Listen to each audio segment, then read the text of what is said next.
Good morning friends, welcome back to my channel. আশা করি তোমরা সবাই খুব খুব ভালো আছো। তো আমরাও ভালো আছি। তো ভাবলাম যে সকালবেলা একটু যাই, ছাদে যাই। তো ছাদে অনেক দিন আসিনি, আর একটু ঘুরেও আসি তোমাদের সাথে। দেখো এত সুন্দর আকাশের ওয়েদারটা লাগছে, কিন্তু হালকা মেঘলা, আর হালকা কিন্তু রোদ্দুর ছিল, আবার একটু হালকা মেঘলা মেঘলা হয়ে গেছে। তো যাই হোক, আর আমার ছাদের উপরে যত টব ছিল ফুল গাছের, তার মধ্যে এত বড় বড় ঘাস হয়েছে, মানে বলার মতন না। তো যাই হোক, একজনকে নেওয়া হয়েছে ছাদটাকে সুন্দর করে ক্লিন করার জন্য। তো সেই কারণে করে দেবে। আর এদিকে দেখো, এই ঘাসগুলোর মধ্যে না সেই ধানের যে ধানগুলো হয় না, তো ওই ঘাসগুলোর মনে হয় ধানও হয়েছে। তো যাই হোক, আর আমার কিছু জামা কাপড় ছাদে মেলা হয়েছে, সেগুলোকেও তুলতে হবে, তুলে নিয়ে যাব। আর এদিকে দেখো, আকাশটা দেখলে মনে হচ্ছে না কেমন একটা পুজো পুজো পুজো পুজো ভাব চলে এসছে। ঠিক মা দুর্গা আসার আগে যেরকম আকাশের ওয়েদারটা ঠিক যেরকম হয় না, মেঘটা ঠিক সেরকম লাগছে। তারপরে যাই হোক, আমরা একটু বেরিয়ে পড়লাম। তো কোথায় যাচ্ছি সেটা তো তোমাদের সাথে অবশ্যই বলবো। তো আমরা বাড়ির থেকে বেরোচ্ছি, এই যে সবে বাড়ি থেকে বেরোলাম, এই যে মেন রোডে আমরা উঠে গেলাম। আমরা যাচ্ছি সবাই মিলে একটু আমার মেজ ননদের বাড়িতে। তো আমার মেজ ননদের বাড়ি হচ্ছে হাবড়াতে। তো আমরা বেরিয়ে পড়েছি, চলো সারাদিনের কিন্তু ব্লগটা দেখতে থেকো, আশা করি কিন্তু খুব ভালো লাগবে।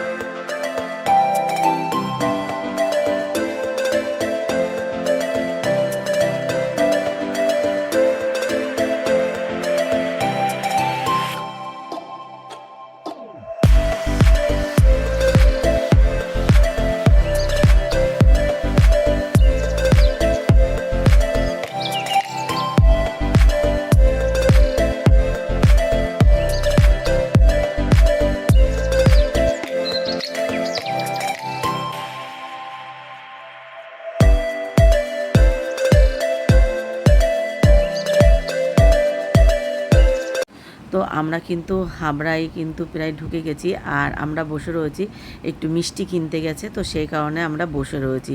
তো এই দেখো, পুরো হাবড়ার একদম জয়গাছি, তো জয়গাছির মোড়ে ওখানে কিন্তু বাড়ি।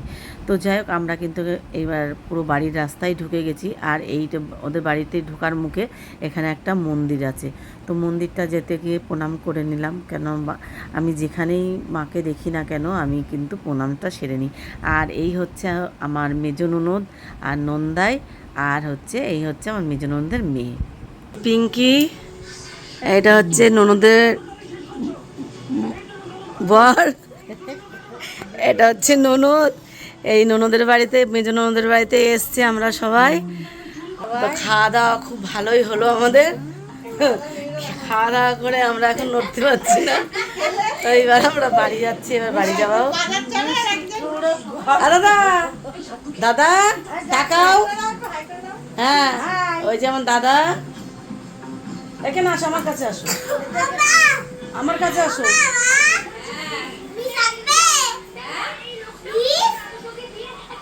ভিক্স ভিক্স, বাপ রে বাপ, তোমার ছেলের ভিক্স লাগবে।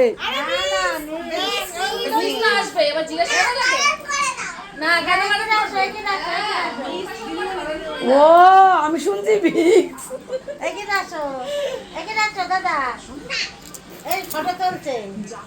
আয় দাদা। তারপরে আমরা গল্প গুজব করে খাওয়া দাওয়া হলো। তো ভীষণ ভালো খেয়েছি, সত্যি কথা বলতে।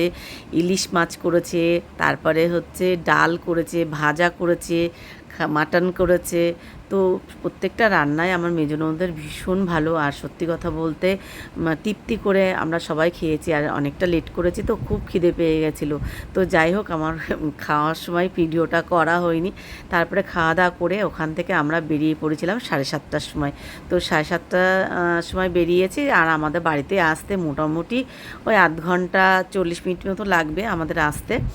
তো আর দেখো, এত বড় ভুল হয়ে গেছে আমার, সেই ঘড়িটা আর ওদিকে সেই চশমাটা ফেলে চলে এসেছি। তারপর বাড়িতে এসে আর কি লেট হয়ে গেছে একটু সন্ধে পুজো দিতে। তো বাড়ি এসে জামাকাপড় ছেড়ে তারপরে ফ্রেশ হয়ে আর কি সন্ধ্যা পুজোটা দিয়ে নিলাম।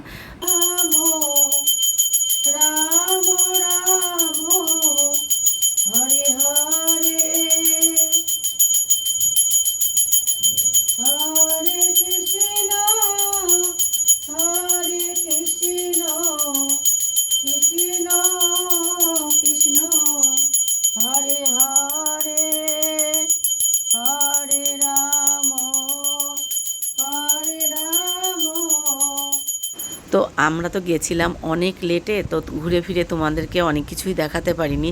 তো এবার সামনের দিন যখন যাব ঘুরে ফিরে ননদের বাড়ির প্রত্যেকের সবাইকে দেখাবো, কেননা ছেলে মেয়ে সব স্কুলে গেছিলো, তো সেই কারণে সবাইকে দেখাতে পারিনি। তো এবার যেদিন যাব তোমাদেরকে অবশ্যই দেখাবো সবাইকে। তো যাই হোক, আমরা খুব আনন্দ করলাম, অনেক দিন পরে গেছি আর গিয়ে ভীষণ ভালো লাগলো। তো তোমাদের কেমন লাগলো অবশ্যই কিন্তু কমেন্ট করে জানিও। আর ভালো লাগলে সবাই একটা লাইক কমেন্ট অবশ্যই কিন্তু করো। আর এইভাবে তোমরা আমাকে আমার সাপোর্ট করো, আমার পাশে থেকো। আর জন্য আমি তোমাদের সাপোর্টে একটা জায়গায় তো পৌঁছে গেছি।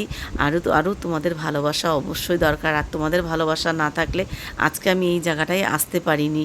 তো যাই হোক, তোমরা আমার পাশে থেকো, পাশ থেকে যেন কখনোই সরো না। তো আমার তরফ থেকে তোমাদেরকে অনেক অনেক ভালোবাসা রইলো। তো আজকের মতন গুড নাইট, শুভরাত্রি, সবাই ভালো থেকো, সুস্থ থেকো, আর পরিবারের সবাইকে খেয়াল রেখো। তো আজকের মতন টাটা, আর সবাই খুব হাসি খুশি থেকো।